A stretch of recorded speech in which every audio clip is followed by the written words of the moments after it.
Welcome back to the Re-Entry Archive, graced by strong, colourful, geometric patterns. A Mescaline experience report taken from erowid.org. Despite being such an old and famous psychedelic, legitimate synthetic mescaline is hard to come by in this day and age, especially in Europe. It was extremely popular in the 60s, but faded into obscurity over the years as the more profitable LSD took over the world. I have not tried peyote, San Pedro, or any other mescaline-containing cacti, but I do have some experience with other psychedelic phenethylamines, namely mescaline's homologue, TMA. This experience took place during a 3-week vacation in Mexico. The mescaline was obtained through the dark web and was lab tested in our hometown, encapsulated and brought into said country. The report gives insight into my perspective of the trip. I've been looking forward to this day for months. I studied very hard for the last year and a half, and this was my well-deserved vacation after passing 2 very important entry exams. Emotionally, I felt great. The only thing that worried me was the unforgiving Mexican sun. We had a small breakfast an hour prior to dosing. Other than the cup of coffee in the morning, no other substances were consumed before the experience. T0. My girlfriend and I both swallowed a capsule of 300 milligrams of mescaline hydrochloride.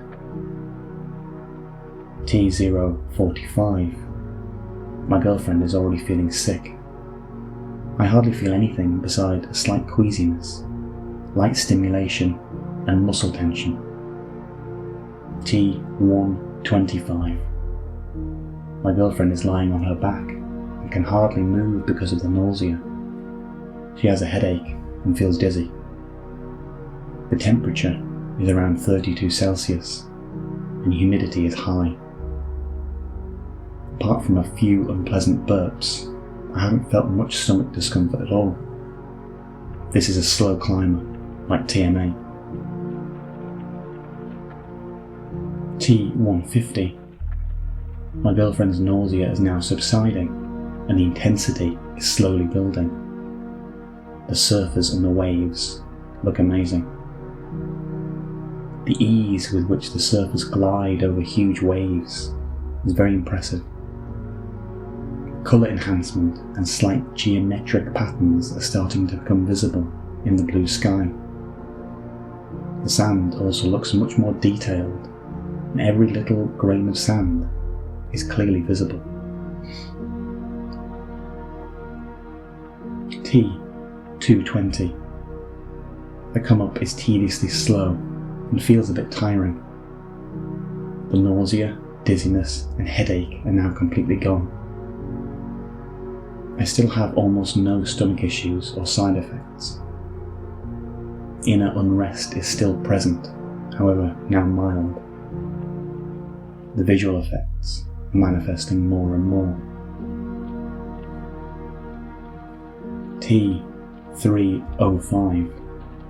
The effects apparently stopped increasing now. The colour saturation is strong, but other visual effects like morphing and drifting are still subtle. I had hoped to experience stronger effects by now, but let's see what happens. T4. I was swimming in the strong waves, and it was very exciting. Every time a big wave came at me, I dove under it and was graced by strong, colourful geometric patterns. This is the moment when I realised I was peaking. Just had to give the mescaline a little more time to shine. I leave the water and become overwhelmed by the sheer beauty of my field of vision. The wet sand looks like a huge oil painting that's constantly changing appearance. I spot a plastic bottle on the ground. It makes me feel sad. 4:30. The visuals are clear and more distinct. The open eye visuals are not particularly strong, but still absolute eye candy. The clouds are morphing into different animal shapes. The sand still looks like glitter, and the waves beautifully reflect the sun. I move my hands in front of my eyes, and they are followed by strong traces. I'm surprised how bright and beautiful everything looks. But no matter how beautiful this drug is with your eyes open, the closed-eyed visuals are even more gorgeous. It's incredible how elegant this soup of colours intertwines and synergizes with the music we're listening to. T5. My girlfriend and I get a little hungry, so I cut up a pear. The whitish yellow skin, aromatic flesh, and neutral and bland taste of the fruit are just hilarious. We delightfully eat the pear and laugh about thinking about what just happened. I'm overwhelmed with joy and happiness. I stare down the long coastline and keep emphasizing how happy I am. Mescaline produces an exceptionally organic and primal feeling of ethylethylamine. One is also not forcibly stimulated. It's up to me if I want to lay down or move around. The stimulation is rather encouraged and natural. Everything feels very pleasant.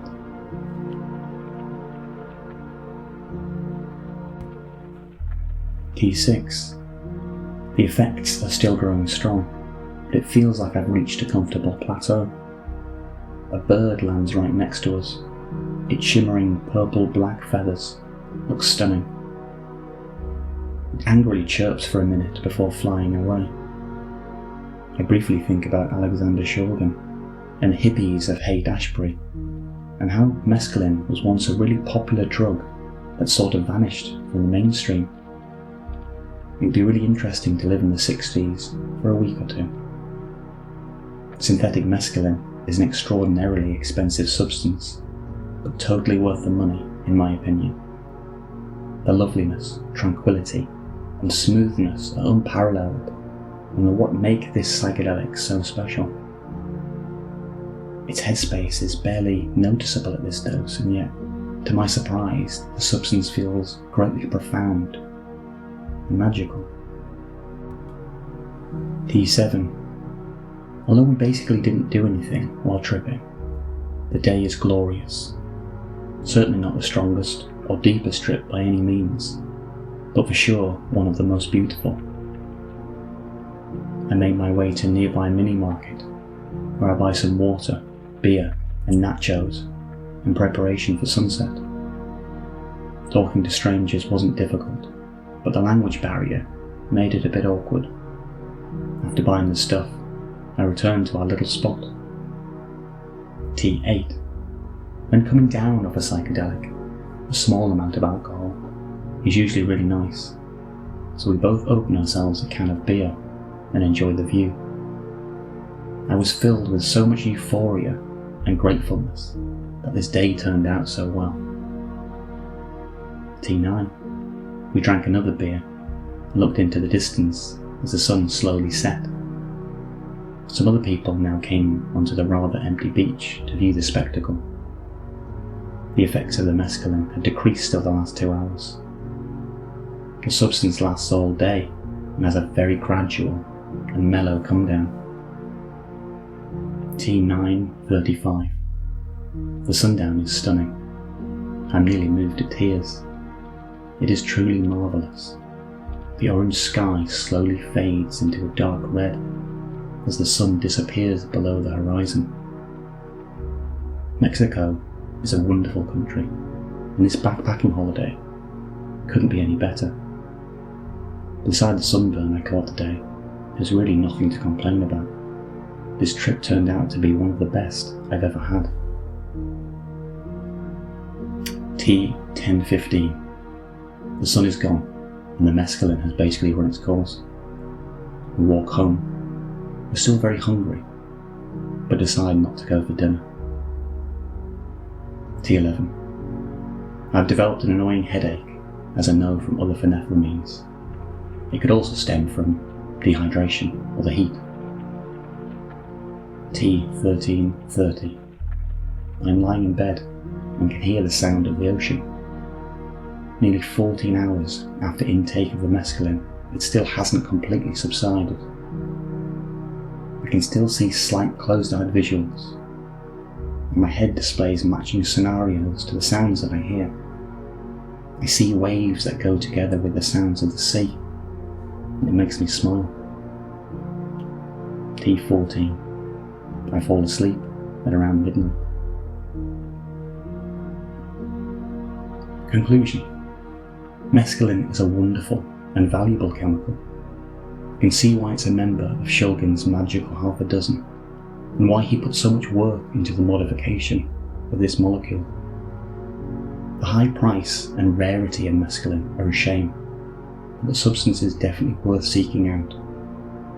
One of the 25 plus psychedelics I've tried, mescaline is definitely my favourite. Its gentleness and affability are enjoyable and unique. Once you get over the long come-up, mescaline unleashes a magic that I've only felt from very few substances. Treat it with respect like any other psychedelic, but don't expect it to challenge you like an indole. 300 milligrams was the perfect dose for my girlfriend, and I loved it too. But next time, I think I would go for 400.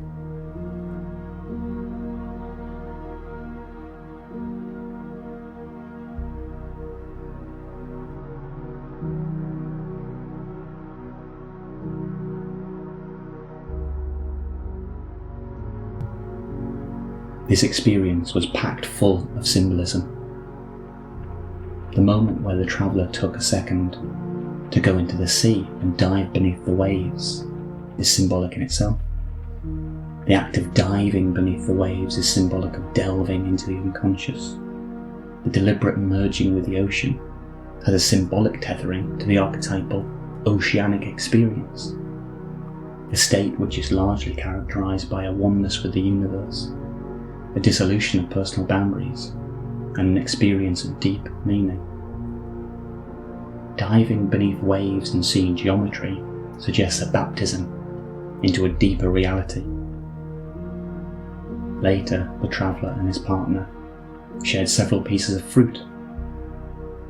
Fruit symbolises fertility, abundance and sweetness of life, and eating fruit in an altered state can symbolise communion with life's essence and carries a sacred and Eucharistic quality. At the experience end, the traveller observes a sunset, a symbolic representation of death-rebirth cycles. The traveller found themselves nearly moved to tears by the sunset, a direct confrontation with impermanence, but framed in beauty rather than sorrow. This whole experience was a celebration and a reminder of how luminous ordinary life can be. Integration, therefore, should aim to keep that orientation alive. The traveller may wish to revisit the symbolism touched upon by this trip. The sunset as a reminder of beginning and endings. There may also be utility in journaling sober examples of endings and beginnings, and opening the awareness up to where something in life is setting, and trying to make room for a dawn. The appearance of the bird is also noteworthy. Perhaps there is value in meditating on this creature as if they were a personal messenger. What did the bird's brief visit say about his life and about yours? What did he want you to learn? It was wonderful to see how filled with gratitude this trip was. Sometimes some of the lessons learned in the psychedelic realm are lost soon after re-entry. So starting a gratitude journal may be a way of keeping that channel open.